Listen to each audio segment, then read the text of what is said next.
आप सभी का इस बजट के स्पेशल वीडियो में बहुत बहुत स्वागत है। आज हम इसमें ग्रोथ स्टॉक्स जो 2022 में बहुत अच्छा परफॉर्म कर सकते हैं उसके बारे में चर्चा करेंगे। जैसा कि इससे जस्ट पहले वाली वीडियो में हमने ये देखा था कि उसमें हमने एक ब्रॉडर इकॉनमी के बारे में बात की थी और $10 ट्रिलियन की जो इकॉनमी हमारी बन सकती है इंडिया की, उसके बारे में हमने ये देखा था कि कौन कौन से सेक्टर्स उसमें अच्छा परफॉर्म कर सकते हैं। तो उन्हीं में से सेलेक्ट करके कुछ ऐसे स्टॉक्स हम आपके लिए लेके आए हैं यहाँ पे, जिसके अंदर बहुत अच्छा आगे एक ग्रोथ का पोटेंशियल बाकी है। तो आज हम उन चार्ट्स के बारे में ज़्यादा फंडामेंटल में नहीं जाएंगे, सिर्फ उनके टेक्निकल एस्पेक्ट्स जो हमें चार्ट पे दिखाई दे रहे हैं उसके हिसाब से ये थोड़ा एनालाइज करने की कोशिश करेंगे कि इनके प्राइसेस एक्चुअल में आगे आने वाले एक साल में कहाँ तक जा सकते हैं।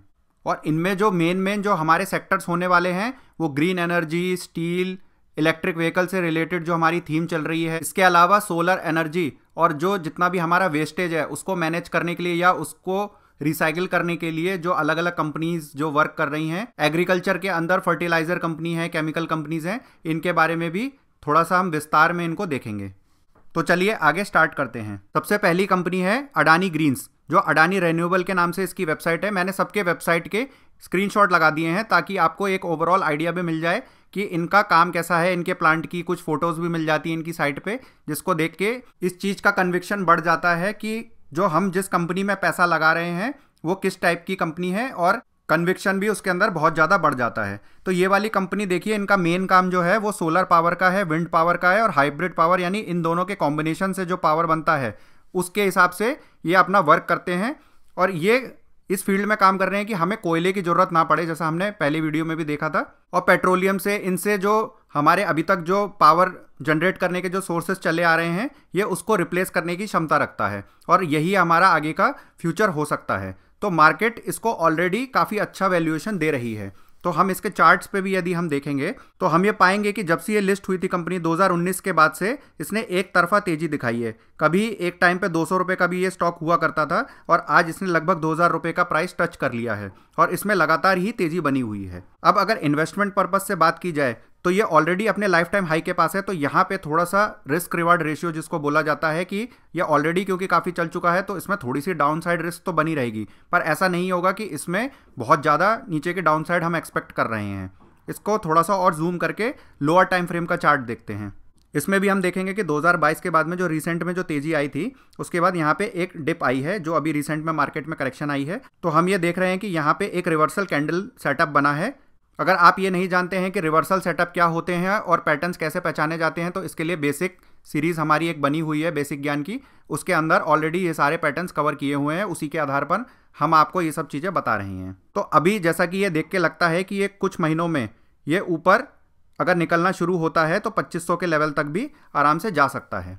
तो ये एक अभी इसमें अच्छी अपॉर्चुनिटी तो है, पर इसमें थोड़ा सा हमें ये देखना पड़ेगा कि कहीं ये स्टॉक वापस तो नहीं आ रहा। अगर ये यहाँ से नीचे घूम के वापस आने लगता है और ये वाला लो भी ब्रेक कर लेता है तो इसमें कुछ दिनों के लिए या कुछ हफ्तों के लिए इसमें करेक्शन का टाइम और भी बढ़ सकता है, पर जब तक इसके ऊपर बना हुआ है तब तक हमें कोई ऐसी दिक्कत वाली बात नहीं है इसमें।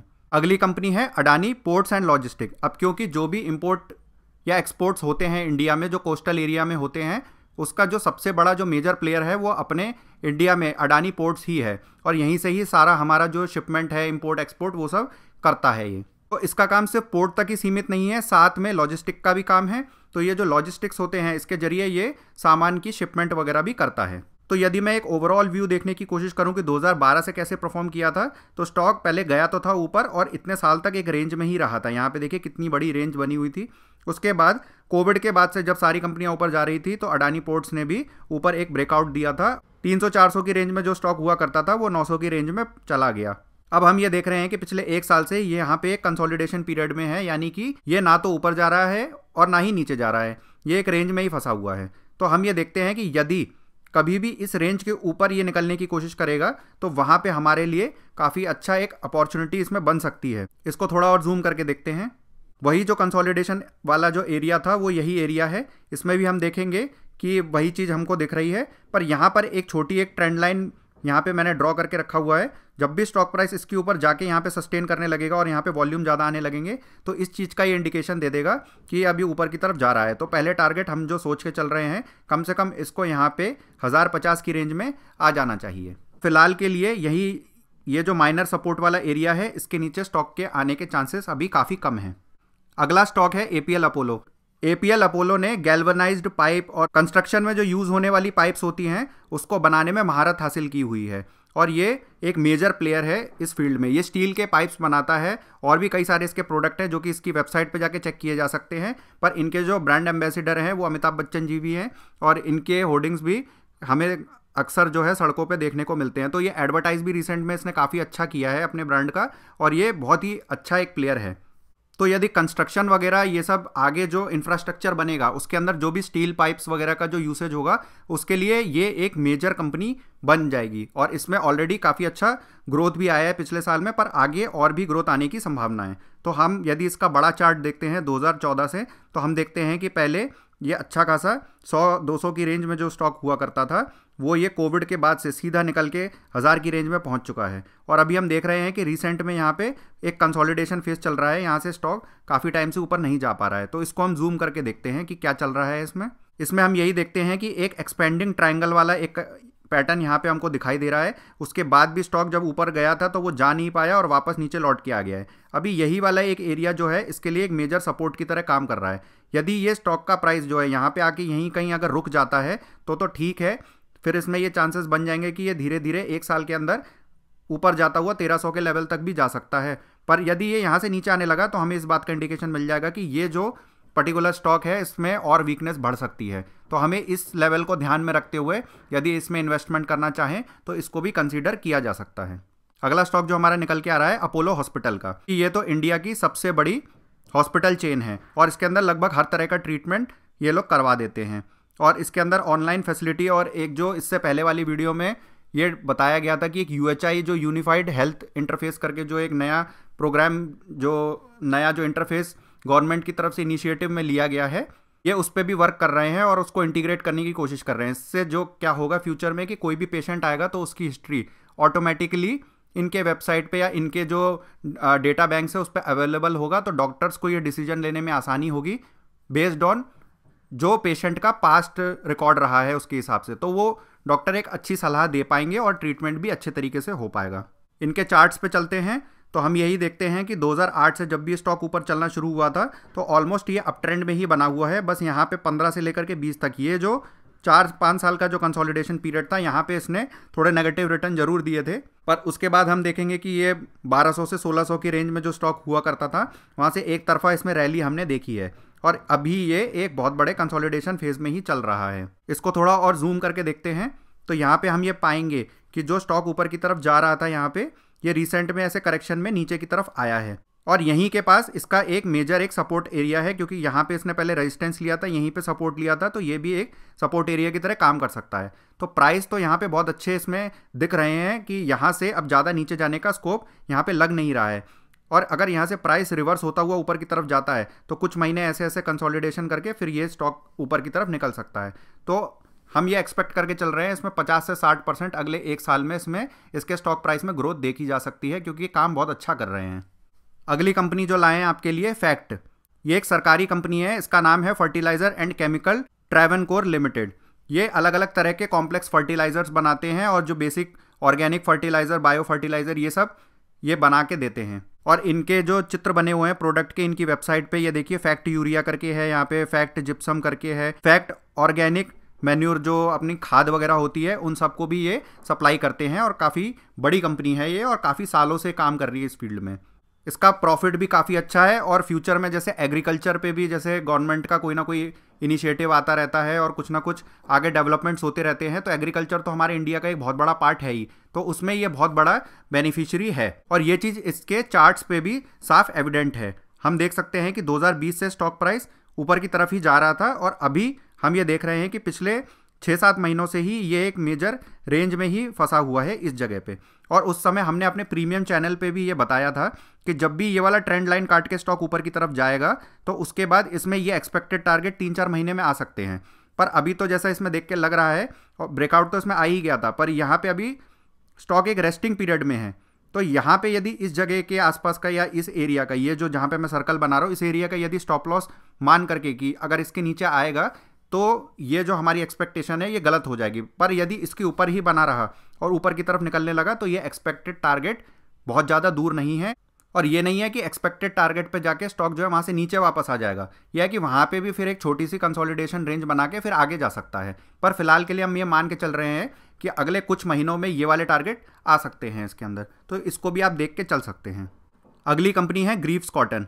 ग्रीव्स कॉटन सुन के ऐसा लगता है किसी कॉटन वॉटन की कंपनी होगी, पर ये एक्चुअली ऑटोमोबाइल की कंपनी है और ये फ्यूचर की कंपनी है। इसके जो प्रोडक्ट सेगमेंट है मैंने इसके वेबसाइट पे ही निकाले हैं। ये देखिए, इलेक्ट्रिक मोबिलिटी में भी ये काम करते हैं। मेन इनका यही है जो रेवेन्यू सोर्स है।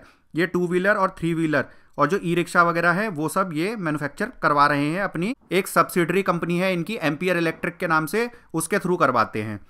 इसके अलावा ये ग्रीन एनर्जी पे भी काफ़ी फोकस कर रहे हैं और इनका जो है जो पावर बैकअप्स होते हैं उसका भी सॉल्यूशन ये प्रोवाइड कर रहे हैं। तो यदि आपको इलेक्ट्रिक व्हीकल के ऊपर जो कंपनीज वर्क कर रही हैं उस पर दांव लगाना है तो ये फ्यूचर में बहुत अच्छी कंपनी साबित हो सकती है। और मार्केट ने इसको अभी से पहचान के वेटेज देना भी शुरू कर दिया है, जैसा कि हम चार्ट में भी देख पा रहे हैं कि कितने सालों से ये देखिए, इससे पहले का भी आप चार्ट देखेंगे तो आपको कोई खास परफॉर्मेंस इसमें दिखेगी नहीं। और कई महीनों से भी हम देख रहे हैं कि यहाँ पे बस एक रेंज ही बनी हुई थी और हमने इस रेंज के बाहर निकलने से पहले ही ये चीज़ अपने चैनल पे डिस्कस कर ली थी कि ये जब भी ट्रेंड लाइन यहाँ से काट के अच्छी कैंडल्स के साथ में ऊपर जाने लगेगा तो हमें यहाँ पे इस स्टॉक को थोड़ा सा हम कंसीडर करके चल सकते हैं। और हमने देखा कि जब भी जैसे ही इस रेंज के बाहर निकला था उसके बाद इसमें कुछ ज़्यादा ही तेज़ी बन गई और हमें एक हफ्ते के अंदर ही लगभग 70 से 80% के रिटर्न देखने को मिले। अब क्योंकि शॉर्ट टर्म में बहुत बड़ा इसमें रिटर्न बना है इसलिए ये थोड़ी सी कंसोलिडेशन यहाँ पे कर रहा है और थोड़ी सी इसने करेक्शन मार्केट के साथ में कर ली है। पर मुझे अभी इसमें कोई चिंता की बात नहीं लग रही है। यहाँ पे देखेंगे कि लगभग इस एरिया के आसपास एक सपोर्ट लेवल है। हो सकता है स्टॉक यहाँ से घूमता हुआ फिर से थोड़ा सा नीचे आ जाए, पर यहाँ से बहुत ज़्यादा नीचे जाने का कोई स्कोप मुझे लग नहीं रहा है। और इसकी जो स्टोरी चल रही है उसके हिसाब से तो इसे अभी काफ़ी लंबा सफ़र अपना तय करना है। तो यदि मैं मान के चलूं कि यहाँ से लगभग 1 महीने का टाइम और अगर यहाँ पे कंसोलिडेशन में बिता दे या थोड़ा ऊपर नीचे करके भी बिता दे तो उसके बाद यदि ये ऊपर जाने लगे तो हमें इसको बिल्कुल भी अंडर एस्टिमेट नहीं करना है, क्योंकि ये यहाँ से फिर ऊपर जाता हुआ 300 और 500 के लेवल्स तक भी जा सकता है। क्योंकि इसका काम ही इस तरीके का है कि यहाँ से अगर ये कुछ और डेवलपमेंट भी ले आता है तो इस कंपनी को बहुत अच्छी वेटेज मार्केट दे सकती है। अगला देखेंगे आदित्य बिरला की फ्लैगशिप कंपनी हिंडाल्को के बारे में बात करते हैं। और अभी इससे पहले वाली वीडियो में जो हमने बताया था कि एल्यूमिनियम और जो कॉपर है उसका भी बहुत ज़्यादा यूसेज होने वाला है, तो उसके हिसाब से ये जो कंपनी है वो इसमें एक लीडर कंपनी है और ऑलरेडी लार्ज कैप है। इसमें बहुत ज़्यादा ग्रोथ का तो हम लोग अभी एक्सपेक्ट नहीं कर रहे हैं, पर फिर भी अगर इसका एक चार्ट देखें तो हम इसमें ये देख सकते हैं कि स्टॉक प्राइस ऑलरेडी कोविड के बाद से दुगने से ज़्यादा भी हो गया था, पर उसके बाद अभी रिसेंट में करेक्टिव फेज में है। ये देखिए स्टॉक नीचे आया है फिर बाउंस में ऊपर आया है, तो अभी ये चांसेस है कि यहाँ से थोड़ा और नीचे आ सकता है यहाँ तक। उसके बाद जब ये अपनी करेक्शन पूरी कर लेगा अगले 2-3 महीनों में तो उसके बाद ये चांसेस हैं कि यहाँ से ये ऊपर निकलना शुरू होगा और यहाँ से भी ये स्टॉक डबल होने के पूरे इसमें पोटेंशियल हैं। तो इन कंपनियों पर तो ज़रूर से ज़रूर आपको नज़र बना के रखना चाहिए। उसी के जैसी एल्यूमिनियम तो नहीं, पर स्टील में भी ऐसे बहुत बड़े बड़े दिग्गज हैं जो आगे बेस मटेरियल प्रोवाइड करेंगे बड़ी कंपनीज के लिए। तो उसमें जिंदल स्टील एंड पावर भी एक बहुत अच्छा प्लेयर है। ये क्या क्या बना रहे हैं, रेल्स बना रहे हैं, बीम्स बना रहे हैं, प्लेट्स है, कॉइल्स है और भी कई तरह के जो स्टील से बनने वाली चीज़ें हैं जिनका ये बहुत अच्छी अच्छी जगहों पे बड़ी बड़ी जगहों पे एप्लीकेशन है, वो सारे प्रोडक्ट्स ये बना रहे हैं। और इनके चार्ट में भी हमें यही दिख रहा है कि ये कुछ महीनों से कंसोलिडेशन फेज में ही यहाँ पे अटके हुए हैं और इनका मेजर सपोर्ट भी यहाँ पे बन चुका है। क्योंकि हम देखेंगे कि काफ़ी समय से स्टॉक जो है एक रेंज में तो घूम रहा है पर मोटा मोटा इस रेंज के नीचे नहीं आ पा रहा है जहाँ पे मैंने मेजर सपोर्ट लिखा है। और ये ट्रेंड लाइन के ऊपर जाने के बाद यहाँ पे थोड़ा बहुत सस्टेन भी कर रहा है, पर अभी इसमें करेक्शन चल ही रही है। तो चांसेस इसमें ज़्यादा है कि यदि ऊपर निकलना शुरू होगा तो ये अपने एक्सपेक्टेड टारगेट पर भी आगे 1 साल का अगर हम व्यू लेके चलते हैं तो उसमें बहुत आराम से जाने का इसके अंदर पोटेंशियल है। अब जब कंस्ट्रक्शंस वगैरह हो रहे होंगे तो उसके अंदर सीमेंट ऑब्वियसली सबसे ज़्यादा जरूरी कंपोनेंट है। तो सीमेंट में तो बहुत लार्ज प्लेयर्स भी हैं, पर जिसमें बहुत ज़्यादा ग्रोथ की संभावना है उसमें जेके लक्ष्मी सीमेंट का नाम मुझे सबसे पहले दिखाई दे रहा है।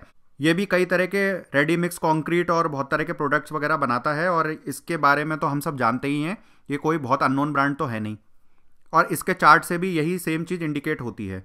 2021 की स्टार्टिंग से स्टॉक ऊपर की तरफ जा रहा था, यहाँ पे वही मैंने ट्रेंड लाइन को जो है यहाँ पे ड्रॉ किया हुआ है और यहाँ पे साफ दिखाई दे रहा है कि ये एक मेजर एक एरिया है जहाँ से हर बार स्टॉक को सपोर्ट मिलता आया है।